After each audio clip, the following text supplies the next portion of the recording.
नमस्कार। माननीय जो सक्षम पदाधिकारी हैं उनको मैं चंदन कुमार मिश्रा नमस्कार करता हूं। जैसा कि मैंने अपने पिछले प्रतिवेदन में बताया कि निरंतर मुझे परेशान किया जाता रहा है, जिसकी वजह से मेरे सारे किताब सारी चीज़ें लूटी गई हैं और ऐसा प्रयास किया गया कि मुझे जान से मारा जाए। इस आधार पे कानूनन रूप से वह इस दंड का भाग ही है कि उसको इसके लिए अनुपातिक रूप से दंड दिया जाए। मैं अपना दलील इस संदर्भ में प्रस्तुत करना चाहता हूँ। अच्छी तारीख है 6 अप्रैल 2024। नई दिल्ली से ये बात मैं अपना आवेदन प्रेषित कर रहा हूँ। सेवा में श्रीमान मुख्य न्यायाधीश महोदय, संयुक्त राष्ट्र मानवाधिकार आयोग द्वारा श्रीमान मुख्य न्यायाधीश महोदय, राष्ट्रीय मानवाधिकार आयोग भारत। विषय अपने जीवन का आत्ममूल्यांकन के आधार पर मैं चंदन कुमार मिश्रा, पिता श्री कन्हैया मिश्रा, भवनपुरा मुबारकपुर, फुलवारी शरीफ, पटना, बिहार, पिन कोड 801505, ऐसी अनुभूति कर रहा हूँ। कुछ आपराधिक तत्वों की सांठगांठ से कुछ अज्ञात लोगों द्वारा भारतीय दंड संहिता के प्रावधानों के विभिन्न धाराओं के अनुसार में मेरे मानवाधिकार का हनन किया जाता रहा है। मैं ऐसा अनुभव कर रहा हूँ कि मेरे मानवाधिकार का हनन हुआ है, क्योंकि धारा 8, 9, 10 एवं 11 के संदर्भ में मैं एक पुरुष हूँ। धारा 18 के संदर्भ में मैं एक भारतीय नागरिक हूँ। मुझे ऐसी अनुभूति हुई है कि आपके भारतीय दंड संहिता के धारा 24 के अनुसार बेईमानी से, धारा 25 के अनुसार कपट पूर्वक, धारा 26 के अनुसार विश्वास करने के कारण, धारा 28 के अनुसार कूटकरण, धारा 29 क के अनुसार मेरे इलेक्ट्रॉनिक इंटेलेक्चुअल अधिकार को हथियाने के उद्देश्य से किसी व्यक्ति समूह द्वारा धारा 37 में विवेचित प्रक्रिया के अनुसार एक एक करके संगठित करके यदि वह अज्ञात मेरे विरुद्ध आपराधिक षड्यंत्र किया है, तो उसने या उन लोगों ने धारा 39 के अनुसार या तो स्वेच्छा से, या धारा 40 के अनुसार आपराधिक मंशा से, धारा 41 के अनुसार विशेष विधि से, धारा 42 के अनुसार स्थानीय कारकों को मेरे विरुद्ध प्रयोग करके, धारा 44 के तहत मुझे क्षति पहुंचाने के उद्देश्य से, धारा 45 के अनुसार मेरे जीवन को नुकसान पहुंचाने के लिए, धारा 46 के तहत मुझे जान से मारने की नियत से परेशान करता आ रहा है। मुझे ऐसी भी अनुभूति हुई है कि ऐसा हो सकता है कि ऐसे कृत्य धारा 84 के अनुसार विवेचित किसी विकृत चित्त व्यक्ति द्वारा या किसी ऐसे व्यक्ति द्वारा किया जाता रहा है जो धारा 85 में विवेचित प्रावधान के अनुसार अपनी इच्छा के विरुद्ध मत्तता में होने के कारण, अभिमान के कारण निर्णय पर पहुंचने में असमर्थ था, या फिर उसे कोई बहका रहा था, या फिर धारा 86 के अनुसार उसका कोई विशेष आशय हो, या धारा 87 के अनुसार किसी ऐसे व्यक्ति द्वारा जो मत्तता में है उसके सम्मति से किया जा रहा अपराध है, जिसमें उसके विशेष आशय या ज्ञान का होना अपेक्षित है कि वह मुझे, परिजनों को जान से मारने या घोर उपहति, आघात, प्रहार, चोट करने का रतन आशय रखता हो। भारतीय दंड संहिता के अनुसार निजी प्रतिरक्षा के अधिकार के विषय में मैं धारा 96 के अनुसार निजी प्रतिरक्षा में अपनी बात प्रेषित कर रहा हूँ, क्योंकि धारा 97 के अनुसार मुझे भी अपने शरीर तथा संपत्ति पर निजी प्रतिरक्षा का अधिकार है। विषय विशेष रूप से परिस्थितियों के अवलोकन के अनुसार मैं यह भी अनुभव करता हूं कि मेरे संदर्भ में मैं अपने ऐसे अधिकार के संरक्षण की अपील कर रहा हूं, जिससे धारा 98 के अनुसार विवेचित प्रावधान के अनुसार किसी विकृत व्यक्ति के कृत्य के विरुद्ध मेरे निजी प्रतिरक्षा के अधिकार का संरक्षण हो, ताकि धारा 99, 100, 101, 102, 103, 104 एवं 105 के प्रावधानों के अनुसार मुझे उचित संरक्षण एवं सहयोग प्राप्त हो सके।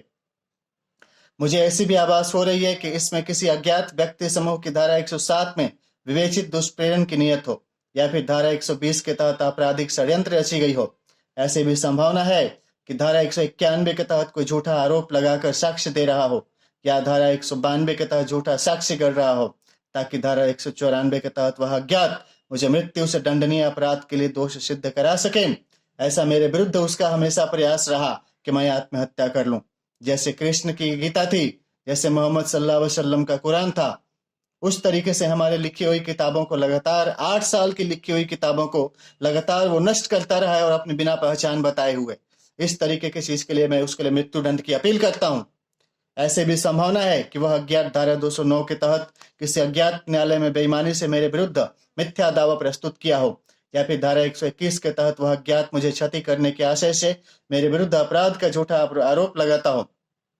ऐसी भी संभावना है कि मुझे जान से मारने के उद्देश्य से वह अज्ञात व्यक्ति समूह धारा 209 के तहत मेरे विरुद्ध झूठा दावा करता रहा हो, या फिर धारा 211 के तहत मुझे क्षति पहुंचाने के उद्देश्य से वह अज्ञात मेरे विरुद्ध किसी तरह के अपराध का झूठा आरोप लगा रहा हूं।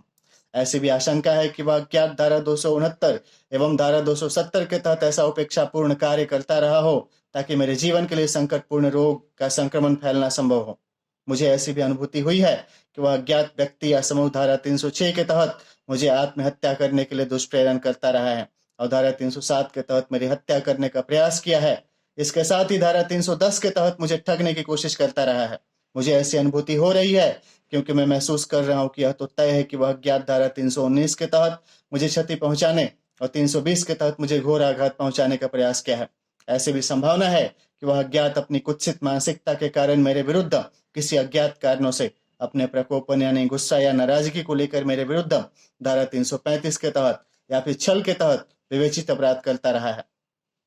ताकि धारा 336 एवं 337 एवं धारा 338 के तहत मेरे जीवन या व्यक्तिगत सुरक्षा के लिए खतरा उत्पन्न हो और मुझे शारीरिक एवं मानसिक तौर पर चोट पहुंचे। महानुभाव, यदि कोई अज्ञात ऐसा करता रहा है तो भी इससे वह अज्ञात मेरे विरुद्ध धारा 349, 350 और 351 के तहत संगीन अपराध करता रहा है। ऐसा करके वह धारा 355 के तहत विवेचित व्याख्या के अनुसार गंभीर प्रकोपन होने से या अन्यथा मेरे अनादर करने के उद्देश्य से मुझ पर हमला या आपराधिक बल प्रयोग करता रहा हो, ताकि धारा 356 के तहत मेरी संपत्ति का चोरी का प्रयास किया गया है। यदि वह मेरे संचार एवं संप्रेषण के माध्यम से जैसे कि डाकघर, बैंक से संपर्क तोड़ता रहा है और मेरे परिजनों से मुझे संपर्क करने से रोकता रहा है, तो ऐसे में मेरे अपने शोध एवं अनुसंधान संबंधित अध्ययन कार्यों में व्यस्त होने के कारण इन परिस्थितियों से अनजान रहते हुए भी वह अज्ञात व्यक्ति या समूह ने एक प्रकार धारा 362 के अनुसार मेरा अपहरण करता रहा है। इससे तो ऐसे भी स्थिति की प्रतीति होती है कि इस प्रकार से वह अज्ञात धारा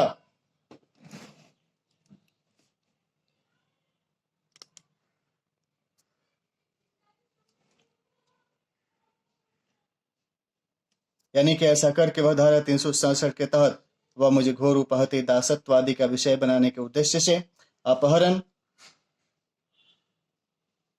करने की एवं धारा 368 के तहत गलत तरीके से छिपाने या कैद करने की मंशा रखता रहा हो, ताकि वह अज्ञात व्यक्ति या समूह ऐसे लंबे समय से करता रहा है तो वह व्यक्ति मेरे समूह खिलाफ संपत्ति का भी अपराध किया है। इस प्रकार से वह धारा 378 के तहत मेरे संपत्ति का चोरी भी किया है। ऐसा करके वह अज्ञात व्यक्ति समूह धारा 382 के तहत मेरे खिलाफ साजिश रचने के बाद चोरी करने के लिए मेरी मृत्यु की परिस्थिति उत्पन्न करके मुझे क्षति या अवरोध पहुंचाने की तैयारी करने के पश्चात मेरे वैध संपत्ति को चोरी किया है। यदि वह मुझे इन परिस्थितियों में घेर कर मेरे परिवार या परिचितों से संपर्क कर रहा होगा तो वह धारा 385 के तहत मेरे संबंधियों को संपर्क करके मुझे गंभीर मृत्यु या आघात के भय में डालकर जबरदस्ती वसूली भी कर रहा होगा। यानी कि इस प्रकार से उस अज्ञात ने धारा 390 के तहत मेरे विरुद्ध लूट एवं धारा 391 के तहत डकैती एवं धारा 397 के तहत मृत्यु या घोर आघात करने के प्रयत्नों के साथ लूट या डकैती, धारा 403 के तहत संपत्ति का बेईमानी से गबन या दुरुपयोग, धारा 405 एवं 406 के तहत आपराधिक विश्वासघात, धारा 415 एवं 416 के तहत प्रतिरूपण द्वारा छल करके मुझे नुकसान पहुंचाया है। श्रीमान, यदि वह अज्ञात ऐसा करता रहा है तो मेरे विरुद्ध धारा 425 के तहत कुचेष्टा, धारा 141 के तहत आपराधिक अत्याचार करता रहा है या था। इस प्रकार से उस अज्ञात ने मेरे विरुद्ध मुझे नुकसान पहुंचाने के लिए धारा 463 के तहत कूट रचना, धारा 464 के तहत मिथ्या दस्तावेज रचना, धारा 467 के तहत मूल्यवान प्रतिभूति वसीयत इत्यादि की कूट रचना, धारा 468 के तहत छल के प्रयोजन से कूट रचना, धारा 469 के तहत ख्याति को अपहानि पहुंचाने के आशय से कूट रचना, धारा 499 के तहत मानहानि करने का प्रयास भी करता रहा होगा। यानी कि इस प्रकार से उस अज्ञात ने धारा 503 के तहत मुझे अपराधी का वित्रास देने की कुचेष्टा, धारा 504 के तहत शांति भंग करने के उद्देश्य से जानबूझकर लोगों के सामने मेरा अपमान भी करता रहा होगा। महानुभाव, मैं निवेदन करता हूं कि विधि द्वारा निर्धारित प्रक्रिया के अनुसार मुझे न्याय देने एवं मेरे मानवाधिकार के अपराधी के विरुद्ध विधि द्वारा निर्धारित पहल करके उसे मृत्यु दंड तक देने की कृपा करें। सधन्यवाद। प्रार्थी चंदन कुमार मिश्रा, पिता श्री कन्हैया मिश्रा, भवनपुरा, मुबारकपुर, फुलवारी शरीफ, पटना, बिहार 801505। स्थानीय किराए का निवास, मकान संख्या 2222, गली नंबर 60, हनुमान कुंज, संत नगर, बुरारी, नई दिल्ली 110084। जय हिंद, जय भारत। 8660827901। myvidya@outlook.com। प्रतिवेदन समर्पित है माननीय राष्ट्रपति भारत सरकार, माननीय प्रधानमंत्री भारत सरकार, संयुक्त राष्ट्र संघ कार्यालय, ईमेल से जुड़े सभी महानुभाव जिनको कि मैंने ये प्रेषित किया है। जय हिंद, जय भारत, ओम नमः शिवाय।